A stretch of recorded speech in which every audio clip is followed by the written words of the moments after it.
Pikes Peak is an open road race that starts at about 9,000 foot elevation and goes to 14,000 feet of elevation that climbs the Pikes Peak Mountain just outside of Colorado Springs, Colorado.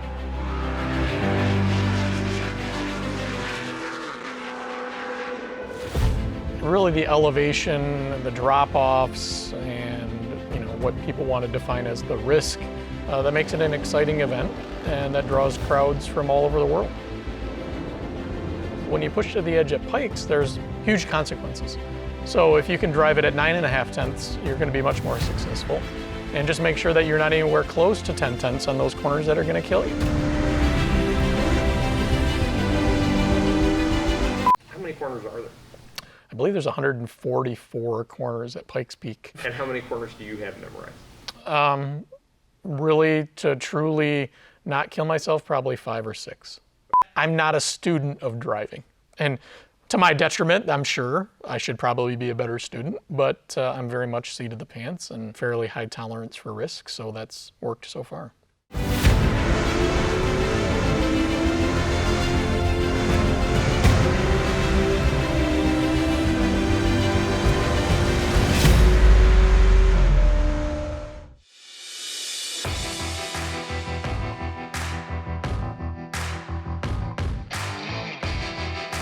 So the whole lower section, actually, until you start to climb, it's a very flowing section, and the lower is very smooth. So it's very much like a traditional American road course.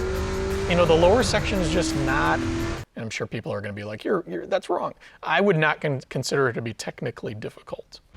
In that lower portion, you really just drive by sight.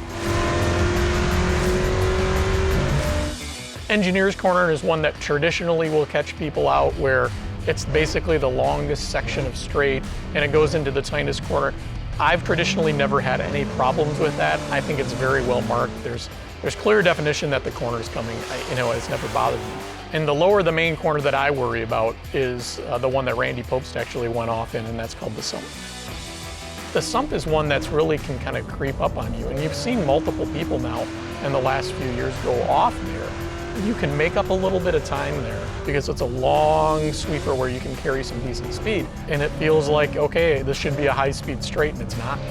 And there's really no clear definition. The tree line is set way back off the road, so it can confuse the eye a little bit. If you just go too fast, there's nothing but bad that can happen because it completely falls off. There's no guardrail, and your race is going to be done.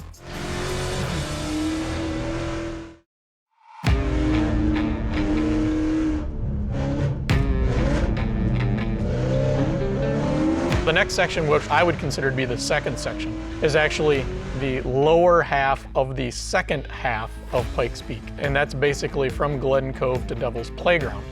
There's a spot between just below Glen Cove and Glen Cove that you actually never run during practice. So you're coming through Glen Cove at a speed that's much higher than you've practiced on ever, and there's a huge bump just after Glen Cove. So that bump can throw you in the wall on the outside, and your race is pretty much over, and you've only made it halfway up the mountain. The rate of elevation really goes up exponentially after you get through Glen Cove. You just have to commit in your mind to keep your foot to the floor and not worry about what you see in front of you is that all you see is sky. Don't do what your brain tells you to do. Keep your foot to the floor and just get to the first corner of the W's. The struggle for me for a 12.5 mile run is just to maintain focus and honestly not get bored. That's just the way I am. I mean, that's my struggle as a driver more than anything else than anybody else's problem. So as you go up through the W's, everything that's flat out, the cliff is on your left. If the cliff is on your right, you have to pay attention. I just remember in my mind, I basically count the W's as I'm going up. Left, watt, right, guardrail, left, watt, right, guardrail, left, watt, right, don't kill yourself. And then what you come to is the famous corner that the Evo goes off the side. That's the next one that you want to remember in the W's that's really going to bite you, because there isn't any definition to that corner. There isn't a guardrail at entry. Your eye is telling you there's nothing there. You need to carry reasonable speed, but that corner is very tight. It's much tighter than any of the other ones that you've gone through. There is no safety barrier. You give up some time, make sure you keep it on the asphalt, and then continue about your way to finish the W's.